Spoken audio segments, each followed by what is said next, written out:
आमच्या राज्याचे नेते माननीय तानाजीराव सावंत साहेब यांचे पुतणे धनंजय सावंत आणि केशव सावंत यांना पत्राद्वारे धमकी देऊन तुमचाही मस्साजोगसारखा संतोष देशमुख करण्यात येईल अशा प्रकारचं एक पत्र दिलेलं आहे। यापूर्वीही त्यांच्या घरासमोर एक गोळीबार झाला होता। तर ह्या घटना फार नाजूक आहेत। तर माझी प्रशासनाला विनंती आहे की या बाबतीमध्ये आपण कुठलीही हायगाई न करता सखोल चौकशी करून जे कोणी आरोपी असतील त्या आरोपींना ताब्यात घेऊन कडक त्यांच्यावर कायदेशीर कारवाई करावी।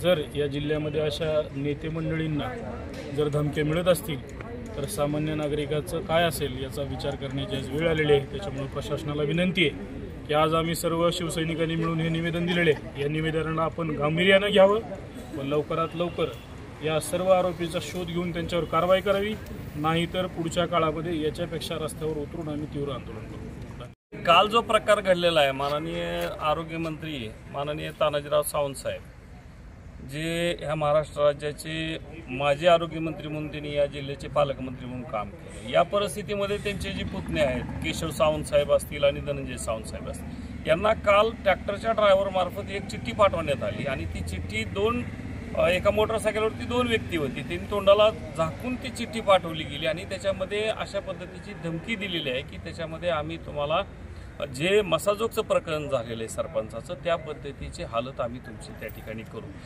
हा बीड जिल्हा हा बिहार राज्य आहे अशा पद्धतीची लोक चर्चा करतायत। तेच जे माफिया आहेत सौरवाले जे माफिया ह्या जिल्ह्यामध्येही काम करतायत। परवाचं एक तुळजापूरचं प्रकरण आपण पाहिलं असेल ज्याच्यामध्ये पवन चक्कीवाल्यांनी शेतकऱ्याला मारहाण केली, त्या संदर्भामध्येही कुठेही कारवाई झालेली नाही। यापूर्वीही 13/9/2024 सायंकाळी धनंजय सावंत साहेबांच्या सोनार येथील राहत्या घरासमोर रात्री 12:30 वाजता गोळीबार झाला।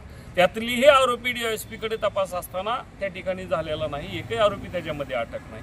अशा परिस्थितीमध्ये जिथं महाराष्ट्रात या संतोष देशमुखच्या मृत्यूला आणि अतिशय निर्गुण ब्रुटल हत्या ज्याला कायद्याच्या दृष्टीने म्हणलं जातंय त्या पद्धतीची हत्या त्याची झालेली असताना विधानसभेमध्ये हा प्रश्न गाजत असताना आणि त्याचा आका अजूनही बाहेर आहे। अशा परिस्थितीमध्ये सावंत कुटुंबियाला टार्गेट करून जर त्यांच्यावरती अशा पद्धतीचा प्रेशर आणून जर उद्याच्याला भविष्य काळामध्ये जर त्यांची निर्गुण हत्या झाली तर ही लॉ अँड ऑर्डर मेंटेन करणारे जे महाराष्ट्र राज्याचे आमचे गृहमंत्री आहेत त्यांनी ह्याच्या गोष्टीची काळजी घेणं गरजेचं आहे। ह्या प्रकरणामध्ये बीडच्या प्रकरणामध्ये अनेक आरोपी अजून अटक होणं बाकी आहे। मग ते तर आरोपी या सावंत कुटुंबियाला धमकवत नसतील ना, हा प्रश्नचिन्ह आमचा एक सर्वसामान्य कार्यकर्ता म्हणून आमच्याकडे पडलेला आहे। आणि असा जर दबाव जर सर्वसामान्य लोकांवरती जर राहिला, आज सावंत कुटुंबियाला वेळ तर सर्वसामान्य व्यक्ती काय त्याचा प्रतिकार करू शकणार आहे?